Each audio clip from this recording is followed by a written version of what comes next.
Do you think this team has the potential to cross 300 at M. Chinnaswamy, especially if Virat Kohli shifts slightly towards more aggressive approach? No criticism intended towards the king.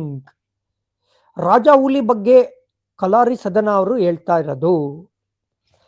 Guru M Chinnaswamy stadium ಪಕ್ಕಾ batting wicket ಅಂತ ಹೇಳಕ್ಕಾಗಲ್ಲ, but ಸಮ ball ಇಲ್ಲಿ ಬೇಗ travel ಆಗುತ್ತೆ, relatively ಬೌಂಡರ್ ಹತ್ತಿರ ಇರೋದ್ರಿಂದ ಇಲ್ಲಿ ಹೈ ಸ್ಕೋರ್ಗಳನ್ನ ನೋಡಿದೀವಿ. ಬಟ್ 300 ಬರೋದು ಯಾಕೋ ನನಗೆ ಡೌಟ್ ಇದೆ ನಮ್ಮ ಚಿನ್ನಸ್ವಾಮಿ ಸ್ಟೇಡಿಯಂ ಅಲ್ಲಿ. ಅದಾದ್ಮೇಲಿಂದ ಕಿಂಗ್ ಬಗ್ಗೆ ನೀವು ಮಾತಾಡಿದ್ರಿ. ಲಾಸ್ಟ್ ಗೇಮ್ ನೋಡ್ಕೊಂಡು ನೀವು ಈ ಮಾತು ಹೇಳಿದ್ರ ಅದು ನಂಗೆ ಗೊತ್ತಿಲ್ಲ. ನೋಡಿ, ಲಾಸ್ಟ್ ಗೇಮು ಕ್ಲಿಯರ್ ಆಗಿ ಗೊತ್ತಾಗ್ತಾ ಇದೆ, ಅವರು ಜ್ವರದಿಂದ ಆಡ್ತಾ ಇದ್ದಾರೆ. ಆಮೇಲೆ ಒಂದು ಸ್ವಲ್ಪ ನಿಗಲಿತ್ತು ಅಂತ ಕೂಡ.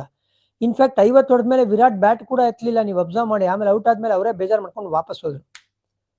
ಫಸ್ಟ್ ಬ್ಯಾಟಿಂಗ್ ಆಡುವಾಗ ಅವ್ರ ಅಪ್ರೋಚ್ ಡಿಫ್ರೆಂಟ್ ಆಗಿರುತ್ತೆ, ಸೆಕೆಂಡ್ ಬ್ಯಾಟಿಂಗ್ ಆಡುವಾಗ ಅವ್ರ ಅಪ್ರೋಚ್ ಡಿಫ್ರೆಂಟ್ ಆಗಿರುತ್ತೆ ಅಂತ ಸ್ಟಾರ್ಟಿಂಗ್ ಆಫ್ ದಿ ಸೀಸನ್ ಅಲ್ಲೇ ಹೇಳ್ಬಿಡಿ. ಹಾಗಾಗಿ ಕಿಂಗು ನನಗೆ ತಾಪತ್ರಯ ಅಲ್ಲ, ಕಿಂಗು ನನಗೆ ಟ್ರಂಪ್ ಕಾರ್ಡ್ ಬ್ಯಾಟಿಂಗ್ ಅಂತ ಬಂದಾಗ.